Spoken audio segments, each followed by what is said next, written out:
বন্যার কারণে বাংলাদেশের বিভিন্ন জেলা যেমন শেরপুর, জামালপুর, সিলেট, কুড়িগ্রাম, বরিশাল, গাইবান্ধা সহ বিভিন্ন জেলার মানুষের জীবনে নেমে এসেছে সীমাহীন দুর্ভোগ। বন্যায় কবলিত হয়ে অনেকেই হারিয়ে ফেলেছে আশ্রয়ের স্থল, ভিটাবাড়িটুকু। কলিজার টুকরো সন্তানকে বাঁচাতে হাড়ি পাতিলের ভিতরে ভাসিয়ে দিচ্ছে মুসা আলাইহিস সালামের মায়ের মতো। ওহে মুসলিম, বন্যায় কবলিত মানুষের পাশে দাঁড়ানো কি ইবাদত নয়? দরিদ্র ব্যক্তিকে দান করা কি তোমার উপর আবশ্যক নয়?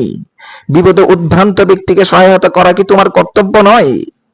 সুতরাং তুমি কি অজুহাত পেশ করবে? কিয়ামতের আদালতের কাঠগড়ায় দাঁড়িয়ে তুমি কি বলবে? রাসূল সাল্লাল্লাহু আলাইহি ওয়াসাল্লাম কি বলেনি, বান্দা যখন তার ভাইয়ের সাহায্যে থাকে, আল্লাহ বান্দার সাহায্যে থাকে?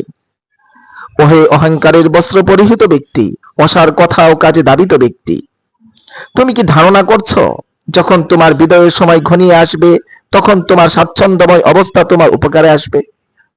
তুমি কি ধারণা করছো যখন তোমার আমল তোমাকে ধ্বংস করবে তখন তোমার সম্পদ তোমাকে রক্ষা করবে? তুমি কি ধারণা করছো যখন তোমার পদস্খলন হবে তখন তোমার অনুতাপ তোমার উপকারে আসবে? না, কখনো না, কিছুতেই না। এগুলো তোমাকে উপকার করবে না। সেদিন তোমার উপকারে আসবে তোমার দান, তোমার সদকা, তোমার নেক আমাল, তোমার নেক সন্তান। কালবার্তা তোমাকে বহুবার জাগ্রত করেছে, কিন্তু তুমি তন্দ্রার ভান করেছ। নসিহা তোমাকে আকৃষ্ট করেছে, কিন্তু তুমি ইচ্ছে করে পিছু টান দিয়েছ।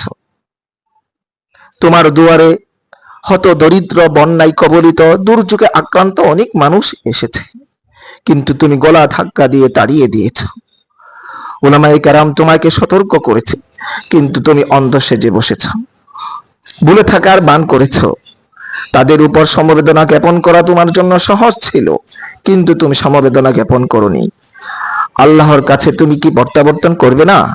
তখন তোমার সাহায্যকারী কে হবে? মনে রেখো, গোটা মানব জাতি, বিশেষত গোটা মুসলিম সমাজ এক পরিবারের মতো। একের বিপদে অন্যের পাশে দাঁড়ানো অপরিহার্য।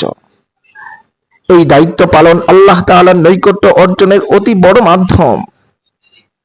তাই মুসলিম হিসেবে আমাদের উচিত হলো বন্যা দুর্গত এলাকার বিপর্যস্ত মানুষগুলোর পাশে দাঁড়ানো, সাধ্য অনুযায়ী সহায়তায় এগিয়ে আসা।